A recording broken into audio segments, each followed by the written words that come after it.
Hello everyone, मैं अर्पणा जैन। स्वागत है आपका हमारे यूट्यूब चैनल जैन क्लासेस में, जिसमें हम पढ़ रहे थे 10th क्लास 7th चैप्टर।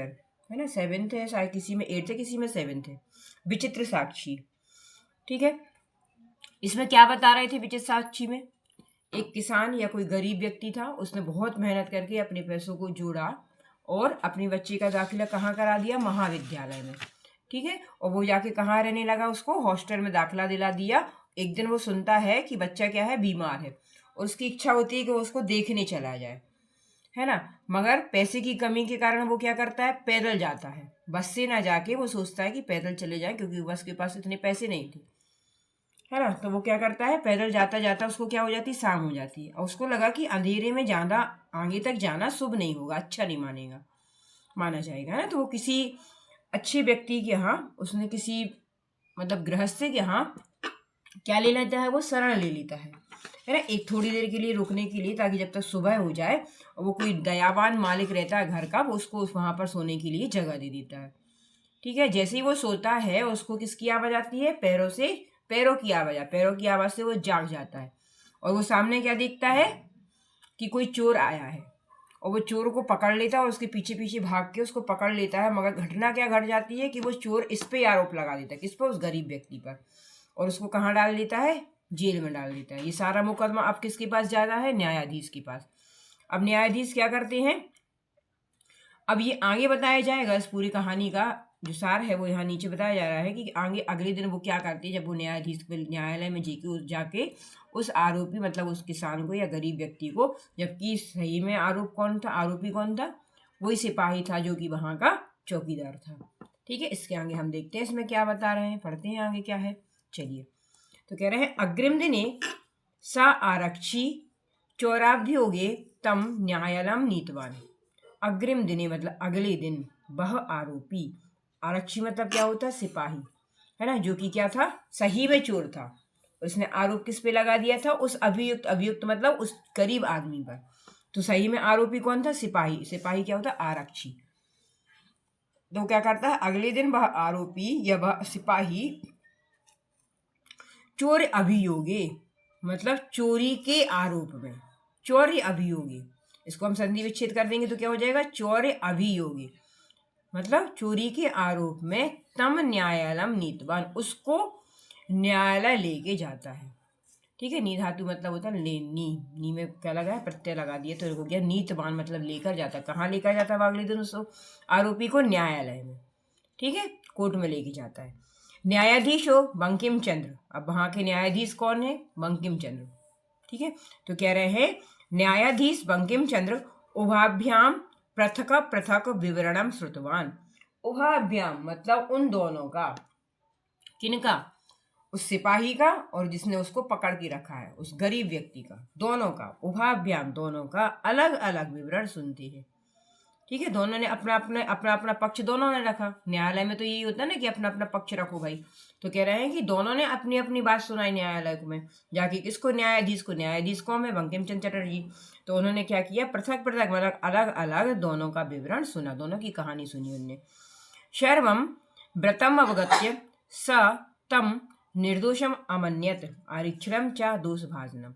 सर्वम मतलब पूरा, वृतांत, वृत्तम अवगतम मतलब सुनकर, अवगतम यहाँ पे हम कर देंगे तो क्या हो जाएगा? वृत्तम अवगत्य। अवगत्य मतलब सुनकर, जानकर। सह वह उसे निर्दोष अमन्यत, उसे निर्दोष माना। किसने निर्दोष माना? पूरा वृतांत सुनकर उसने उसे निर्दोष माना। और आरक्षी जो था, आरक्षण मतलब जो सिपाही था, उसको दोष भाजना, उसको दोषी कहा। ठीक है, वो समझ गए। जब उन्होंने दोनों का वृतांत सुना तो वो ये चीज समझ गए कि आरोपी तो कौन है? वही है जो इसको यहाँ तक लेके आया, गरीब व्यक्ति को। मतलब जो पुलिस वाला है, जो सिपाही है, वही क्या है? आरोपी है। ये बात तो वो समझ गए, परंतु वो ये तो समझ गए, तो कह रहा है सभी वृतांत को सुनकर या जानकर वह उसे निर्दोष मानते हैं। निर्दोष किसको मानते हैं? वो उस गरीब व्यक्ति को निर्दोष मानते हैं। चा और आरक्षणम, आरक्षणम मतलब पुलिस वाले को या सिपाही को दोष भाजना, दोषी मानते हैं। किंतु प्रमाणाभावात सा निर्णय तुम ना शक्नोत। प्रमाण अभावात क्या कह रहे हैं? यहाँ पे हम संधि करेंगे तो क्या हो जाएगा? यहाँ पे आ लग जाएगा और ये बन जाएगा प्रमाण। प्रमाण अभावात, प्रमाण के अभाव में, वह निर्णय तुम मतलब निर्णय देने में ना शक्नोती, निर्णय नहीं दे पाए, वो नहीं कर पाए, सही निर्णय नहीं कर सके। ठीक है, क्योंकि उनके पास कोई चीज, इस चीज का कोई प्रूफ नहीं था कि वो ये साबित कर दें कि जो सिपाही है ये चोर है। वो ये समझ गए अपनी बुद्धि से, उनने ये दिमाग तो लगा लिया कि क्या है, सिपाही चोर है, परंतु वो उसको मतलब विथ प्रूफ नहीं बता पा रहे थे। उसके लिए उन्होंने कोई युक्ति लगाई। ठीक है, तो उन्होंने क्या किया देखते हैं। किंतु प्रमाण अभावात मतलब प्रमाण के अभाव में वह निर्णय नहीं ले सके। ततो शौ तौ अग्रिम दिने उपस्थितुम आदिष्टवान। तथा, तथा मतलब इसलिए उन दोनों को क्या किया उन्होंने, तब, तथा मतलब तब, असौ तौ, असौ तौ मतलब उन दोनों को, अग्रिम दिने अगले दिन, दूसरे दिन उपस्थित होने का आदेश दिया। ठीक है, वो नहीं समझ पा रहे थे कि क्या है, तो उन्होंने क्या कर दिया कि अगले दिन, दूसरे दिन उन्होंने आदेश दिया कि तुम दोनों दूसरे दिन फिर से उपस्थित हो जाना। ठीक है, अन्यद्यु तौ न्यायालय स्वपक्षम पक्षम पुनः स्थापित बनता।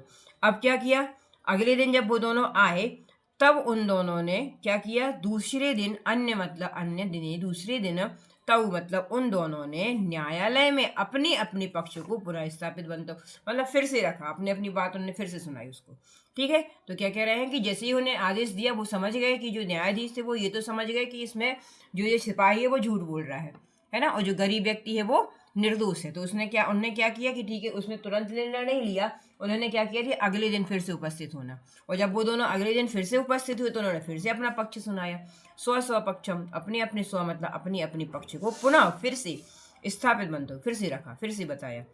तदेव कश्चित अत्यत्य कर्मचारी समागत्य, तदेव ततएव तब ही, जैसे ही वो वहां बस सुना रहे थे तब ही, तद मतलब तब, एव ही मतलब तब, वहीं, वहां, कश्चित मतलब कोई, तदत्र तत्रत्य, तत्रत्य मतलब अन्य कोई दूसरा कर्मचारी, समागत आता है, समागत्य मतलब आना, समागत निवेदियत और निवेदन करता है, मतलब जज के सामने निवेदन करता है कि, यत मतलब कि, इतः क्रोश द्वा अंतराले कश्चित जन केनापि हता। कह रहे हैं अब वो जो कर्मचारी, जैसे ही इन्होंने अपनी बात रखी वैसे ही कोई दूसरा कर्मचारी वहां अंदर प्रवेश करता है और क्या करता है, जज से निवेदन करता है कि इतः मतलब यहाँ, क्रोश द्वे अंतराले, कोश मतलब क्रोश मतलब कोश, द्वय मतलब दो, तो यहाँ पे हम आ निकाल लेंगे इसका, तो बन जाएगा अंतराले, मतलब यहाँ पर 2 कोश के अंत, 2 मीटर की दूरी पर,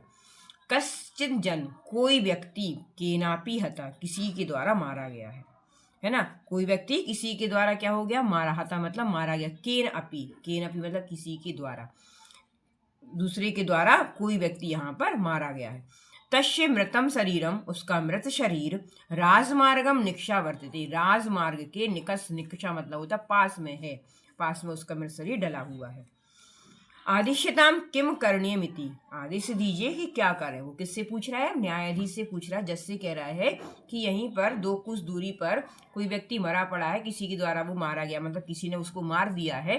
अब आप ये बताएं उसका मृत शरीर कहाँ पर डला है, वहीं पर उस राजमार्ग पर डला है, पास में डला है। तो अब आप ये आदेश करो, न्यायाधीश से क्या कह रहा है कि आप आदेश करो कि हम क्या करें अब इसके लिए।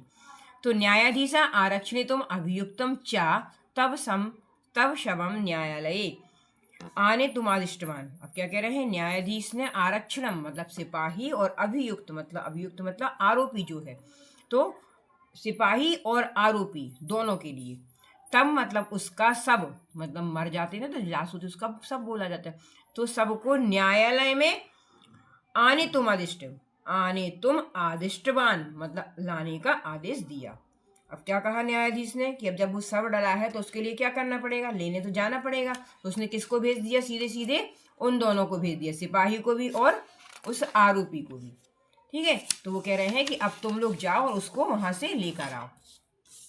चलो अब देखिए आगे क्या हो रहा है। तो उन्होंने आदेश दे दिया। अब जब वो कर्मचारी पूछता है कि भाई कोई आदेश दो कि उसके लिए क्या करना है, तो उन्होंने कहा ठीक है इन दोनों को भेज दो। ये दोनों जो आए हैं ना, कौन आया था, सिपाही और वो आरोपी। आरोपी कौन था, गरीब व्यक्ति, जबकि वो आरोपी नहीं था। आरोपी तो कौन था वास्तविक में, सिपाही था। मगर ये साबित करना था तो इसलिए उन्होंने एक युक्ति लगाई। युक्ति क्या लगाई वो यहाँ बता रहे हैं। आदेशम वायु प्राचलताम, आदेशम प्राप्त मतलब आदेश को प्राप्त करके दोनों चल दिए। दोनों कौन? सिपाही और आरोपी। ठीक है। तत्रोपेत्य काष्ठपटले निहितम पटाच्छादितम देहम स्कंधेन वहन्तौ न्यायाधिकरणम प्रति प्रस्थितौ। अब कह रहे हैं तत्र उपेत्य मतलब तत्र मतलब वहां आकर, तत्रोपेता तत्र यहाँ बन जाएगा तत्र उपेत्य, उपेत मतलब आकर, वहां आकर, काष्ठ पटले लकड़ी के पटल, लकड़ी के तख्ते पर या पटले पर, निहितम रखे हुए, पट्टाच्छादितम पट्ट मतलब होता मतलब कपड़े से ढके हुए, देह मतलब शरीर को, स्कंदेन वहन्तौ न्यायाधिकरणम प्रतिष्ठितौ, स्कंद मतलब उसको शरीर को कंधे पर, स्कंद का मतलब होता है कंधे पर, वहन्तौ मतलब उठाकर या रखकर या ढोकर, न्यायाधिकरणम न्यायाधीश की ओर प्रति प्रस्थित चल देते हैं। देखो द्वितीय विभक्ति आ रही है क्योंकि दो की बात कर रहे हैं अपन, है ना। तो उन्होंने क्या किया, जब वो आदेश को पाकर वो कहाँ पहुंचे, दोनों चल दिए वहां जहां पर वो सब डला था, लास्ट जहां पर डली थी, वहां पहुंचकर काष्ठ पटले मतलब लकड़ी की पटले पर, लकड़ी के तख्त पर या उसकी पटले पर क्या था, रखे हुए, कपड़े से ढके हुए, सब है तो कपड़े से तो ढका रहेगा, तो ढके हुए देह मतलब शरीर को, स्कंधेन मतलब अपने कंधों पर, वहन्तौ मतलब उठाकर या ढोकर न्यायाधीश के पास चले आते हैं। ठीक है। आरक्षी, आरक्षी मतलब जो सिपाही था वो कैसा था, सुपुष्टे दे आसी, उसकी जो सुपुष्ट मतलब उसकी जो शरीर था वो कैसा था, पुष्ट था, बढ़िया शरीर वाला, पुष्ट शरीर वाला था वो, मतलब वो ताकतवर था, अच्छा खासा था वो।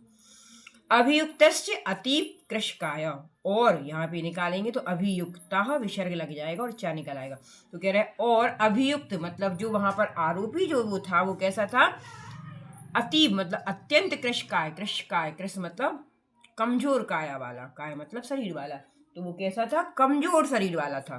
कौन कमजोर शरीर वाला था, अभियुक्त मतलब जो आरोपी था वो कमजोर शरीर वाला था, जो आरक्षी था वो पुष्ट शरीर वाला था। ठीक है।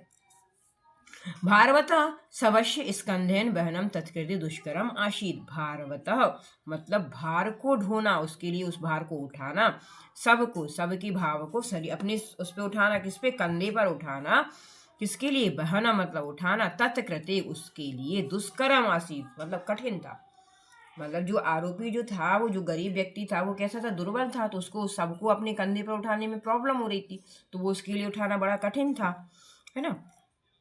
साभार वेदनया क्रंदतम इसमें, अब साभार मतलब वह वेदना को, भार से पीड़ा हो रही थी उसको, भार वेदना मतलब भार के कारण उसको जो पीड़ा हो रही थी, जो दर्द हो रहा था, उससे वो क्या करने लगा, क्रदंती रोने लगा, है ना। तो क्योंकि उसको उठाना मुश्किल हो रहा था उस बार, और जबकि वो जो आरोपी, सही में जो आरोपी था वो तो कैसा था, अच्छा बलवान था, तो उसने तो उठा लिया, मगर ये बेचारा गरीब दुर्बल कमजोर था, तो उसको उठाने में लिए प्रॉब्लम, दुष्कर्म मतलब कठिन हो रहा था, तो वह रोने लगा। तस्य क्रंदम निशम्य मुदित आरक्षी तमुवाच्य रे दुष्ट, तस्य मतलब उसके रोते हुए, क्या कह रहे हैं, तस्य मतलब उसके, क्रंदनम मतलब रोते हुए, निशम्य मुदित, निशम्य मतलब होता है सुनकर या देखकर, मुदितम आरक्षी, मुदित मतलब होता है प्रसन्न होना, तो वो आरक्षी जो था मतलब वो सिपाही था वो क्या हो रहा है, प्रसन्न हो गया।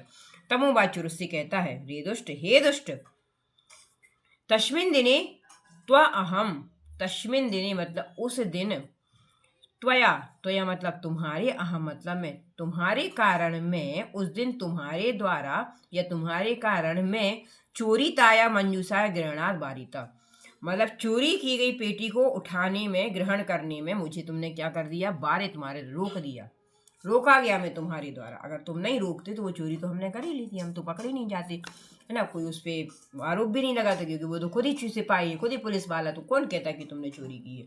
तो क्या कह रहा है कि तुम्हारे कारण, तुमने मुझे उस चीज के लिए रोक दिया, और तुम्हारे कारण मैं क्या हो गया, पकड़ा गया या मुझे रोका गया।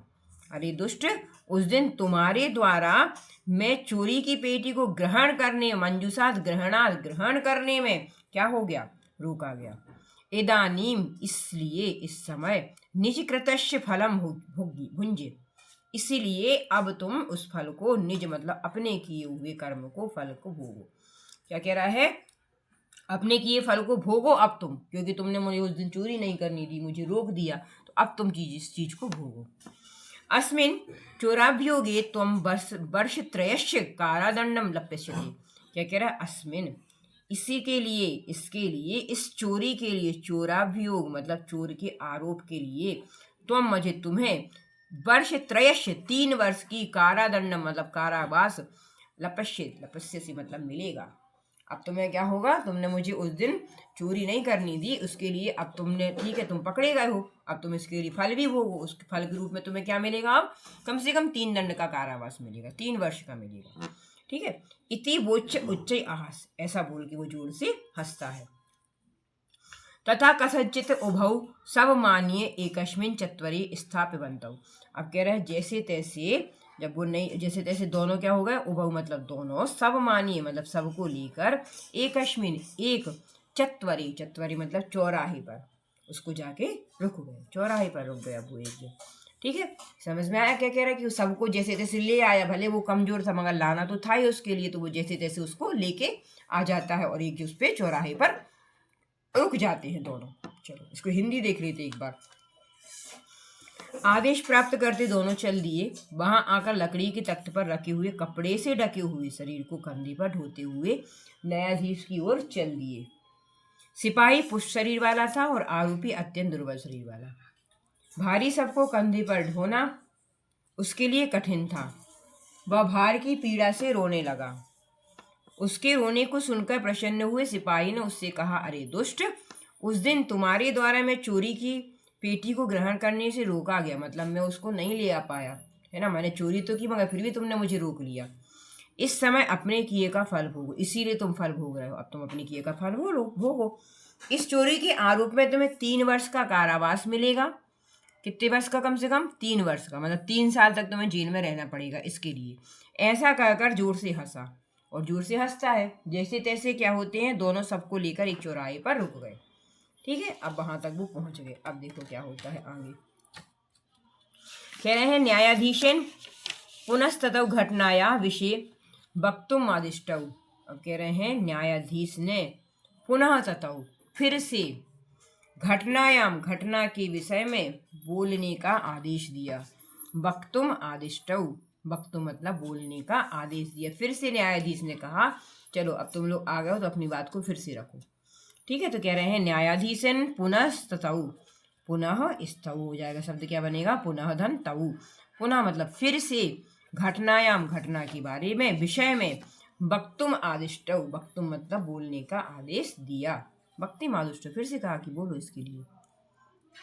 तो आरक्षणी निज पक्षम प्रस्तुतवती आश्चर्यम घटत सा सब। अब कह रहे हैं आरक्षणी मतलब जैसे ही सिपाही ने अपना पक्ष, निज पक्ष मतलब अपना पक्ष प्रस्तुत करते हुए, जैसे ही उन्हें अपना बात बोली करते हुए, आश्चर्यम घटत, आश्चर्य हुआ। जैसे ही उसने अपनी बात को पूरा करना चाहा, जैसे ही उसने अपनी बात को रखा सामने, और एक आश्चर्यवादी बात हो गई। क्या हो गई? सा सब प्रवारक मपशार्य न्यायाधीश मविवाद्य निवेदितवान। जैसे ही उसने अपनी बात को रखा, जैसे ही उसने बोलना चालू किया, अपनी बात को प्रस्तुत किया, और एक बड़ी आश्चर्य की बात हुई। तो आश्चर्य क्या हो गया? आश्चर्य प्रस्तुत क्या हुआ? आश्चर्य हुआ। उस सब ने क्या किया है? प्रवार कम पसार्य, प्रवारक कम पसार्य मतलब अपने ऊपर के वस्त्र को हटाकर, ऊपरी वस्त्रों को उन्हें हटाकर क्या कर दिया? न्यायाधीशम अभिवाद्य, यहाँ पे निकलेंगे तो क्या हो जाएगा? इसका आधा माँ बन जाएगा और यहाँ बन जाएगा आ। तो न्यायाधीशम अभिवाद्य मतलब न्यायाधीश को नमस्कार करते हुए निवेदितवान, निवेदन किया। क्या किया उसने? अपने, अब जो सब था वो क्या था, ऊपर से उसके कपड़े ढके थे, तो उसने क्या कर लिया? कपड़ों को हटाया अपने से, और उसको क्या कर दिया? न्यायाधीश को अभिवादन मतलब उसको नमस्कार करते हुए, प्रणाम करते हुए निवेदन किया, मान्यवर एतेन आरक्षिणा आध्वनि यदि तुम तद वर्णयामी। एतेन ही मान्यवर, एतेन आरक्षिणा इस सिपाही के द्वारा, आध्वनि मतलब होता है रास्ते में, मार्ग और आध्वनि रास्ता सब एक ही चीज होती है ना, तो आध्वनि का मतलब होता है रास्ते में। तो कह रहा है कि इस आरक्षी मतलब इस सिपाही के द्वारा रास्ते में यदुक्तम जो कहा गया, या जो कहा गया है, जो बताया गया है, तत्वर्णयामी वो मैं आपको बताता हूँ। मतलब इस सिपाही ने जो जो रास्ते में कहा है वो मैं भी आपको बताऊं, क्योंकि वो सब मरा हुआ व्यक्ति नहीं था, वो तो एक चाल थी, कोई युक्ति निकाली गई थी इसका आरोप सही लगाने के लिए। तो कह रहे हैं कि जो इसने कहा यदुक्तम तद्वर्णयामि, जो इसने बोला वो मैं आपको बताता हूँ। तो आए हम चोरिताया मंजूसाया ग्रहणाद वारिता, कह रहा है तुम्हारे द्वारा या तुम्हारे द्वारा मैं, अहम मतलब मैं, त्वा अहम क्या बन जाएगा, तुम्हारे द्वारा मैं चोरिताया चोरी की गई पेटी को, मंजूसात मतलब पेटी को ग्रहण करने से रोका गया। उसने यही कहा था ना कि तुमने मुझे चोरी नहीं करनी, मतलब मैंने चोरी तो कर ली मगर तुम्हारे द्वारा क्या किया, मुझे रोक दिया गया, तो मैं उसको अपने घर नहीं ले जा पाया। अतः निजकृतस्य फलम हो जाए, ऐसा अपने किए गए फल को भोगो। अश्विन चोराभियोगे त्वम वर्षत्रयस्य कारादंडम लप्यष्यति, इसके लिए तुम्हें 3 वर्ष का कारागार दिया जाएगा, ऐसा उसने बता दिया। ठीक है, उसने पूरी बात जैसा उसने बोला था उसने वैसी पूरी बात उसके सामने रख दी और उसको बता दी कि इसने ऐसा ऐसा बोला है। यही तो उनको चाहिए था, इसीलिए तो उन्होंने इतने नाटक किए, है ना। तो अब वो समझ गए। तो न्यायाधीश आरक्षणे कारादंड मादिश्य तम जन्म ससम्मान मुक्तवान। अब न्यायाधीश ने क्या किया, आरक्षणे मतलब सिपाही को कारागार दिया, मतलब कारावास के दंड का आदेश देकर क्या हो जाएगा, कारादंडम आदेश्य मतलब आदेश देकर उस मनुष्य को, उस व्यक्ति को ससम्मान मुक्त कर दिया। अतएवोच्यते, इसीलिए कहा गया है। देखो अब उसको समझ में आ गया ना कि असली मुजरिम कौन था, वही सिपाही था, वही पुलिस वाला था जो क्या कर रहा था, उसको आरोप किस पे डाल दिया उसने, उस गरीब व्यक्ति के लिए। मगर ये तो वो पहले ही समझ गए थे न्यायाधीश, मगर उनके पास कोई चीज प्रूफ नहीं था, प्रमाण नहीं दे पा रहे थे वो उस चीज के लिए, इसके लिए उन्होंने युक्ति निकाली, एक चाल चली, वो उसमें फंस गया। ठीक है, चलो देखते हैं। न्यायाधीश ने फिर से घटना के विषय में बोलने का आदेश दिया। सिपाही के अपना पक्ष प्रस्तुत करते हुए आश्चर्य हुआ। सिपाही को अपना पक्ष प्रस्तुत करते हुए आश्चर्य हुआ।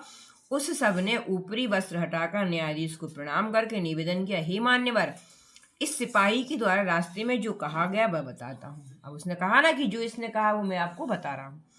तुम्हारे द्वारा मैं चोरी की पेटी को ग्रहण करने से रोका गया, तुमने मुझे रोक दिया, मैंने चोरी तो कर ली थी मगर मैं वो घर तक नहीं ले पाया क्योंकि तुमने मुझे पकड़ लिया था।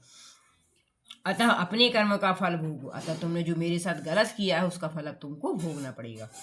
इस चोरी के आरोप में तुम्हें 3 वर्ष का कारागार मिलेगा। उसने क्या कहा कि इसका फल क्या मिलेगा, तुम्हें 3 वर्ष का कारावास भोगना पड़ेगा, 3 साल के लिए तुम जेल जाओगे। ठीक है, तो न्यायाधीश ने सिपाही को कारावास के दंड का आदेश देकर उस व्यक्ति को ससम्मान मुक्त कर दिया। ठीक है, उसने उनको छोड़ दिया, ससम्मान उसको बरी कर दिया, क्योंकि वो समझ गए थे कि असली कातिल कौन था, वही सिपाही था। इसीलिए कहा गया है, क्या कहा गया देखो, दुष्कराण्यपि कर्माणि मति वैभवशालिना नीतिम युक्तिम समालभ्य लील एव प्रकुर्वते।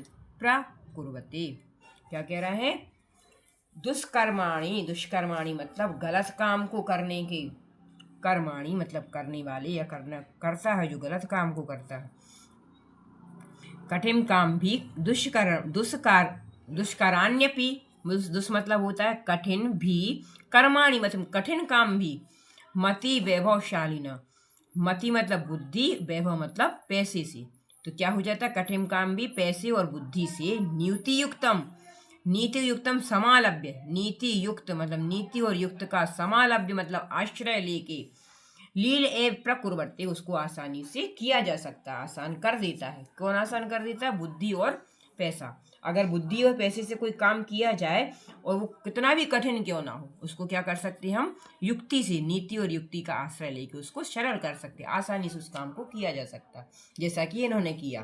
किसने किया, बंकिम चंद्र ने। ठीक है, उन्होंने युक्ति लगाई, उसका अपनी बुद्धि का यूज किया और उसको सही और गलत का फैसला उन्होंने कर दिया। इसका अनुवाद देख तो पहले, मति वैभवशालिना जना मतलब बुद्धि और संपत्ति से सहित, शालिना मतलब सहित व्यक्ति, दुष्कराणी मतलब कठिन काम को भी, दुष्कराणी कर्माणी अपि मतलब कठिन काम को भी, नीति युक्तुम नीति और युक्ति से, समालभ्य मतलब आश्रय लेकर, लीलिया एव प्रकुर्वते, लीलिया एव मतलब आसानी से क्या कर सकते हैं, कर लेते हैं, आसानी से कर सकते हैं, क्या करके, अगर वो सही नीति और युक्ति का उपयोग करें तो। ठीक है, चलो उसका अर्थ देखो, बुद्धि और संपत्ति सहित व्यक्ति कठिन काम भी नीति और युक्ति का आश्रय लेके आसानी से ही कर लेता है। अगर उसके पास सही में अच्छी बुद्धि है, संपत्ति वाला है, पैसे वाला है, तो वो क्या करेगा, गलत काम को कैसे करेगा सही, वो नीति, अच्छी नीति से या अच्छी युक्ति लगाकर उस काम को आसानी से ही कर लेगा। ये पूरी कहानी इसमें ये बता गई। समझ में आया ना कि जो सही में गलत था वो आखिर में जाके पकड़ा गया, है ना। ये युक्ति लगाई, ये दिमाग लगाया किसने, न्यायाधीश ने, जज ने सोचा कि यार ये तो गलत बोल रहा है, वो पहले ही समझ गए थे मगर उनके पास कोई प्रमाण नहीं था, ठीक है ना। तो उस प्रमाण को उन्होंने क्या कर दिया, अपनी युक्ति से, अपनी बुद्धि से उसको लगाया और उसको सही साबित कर दिया, ठीक है। यहाँ पर ये चैप्टर यहाँ पर ख़त्म होता है। वीडियो अच्छी लगे तो आप लाइक, शेयर और सब्सक्राइब करें। आप इंस्टाग्राम और फेसबुक पर भी हमको फॉलो कर सकते हैं। Thank you.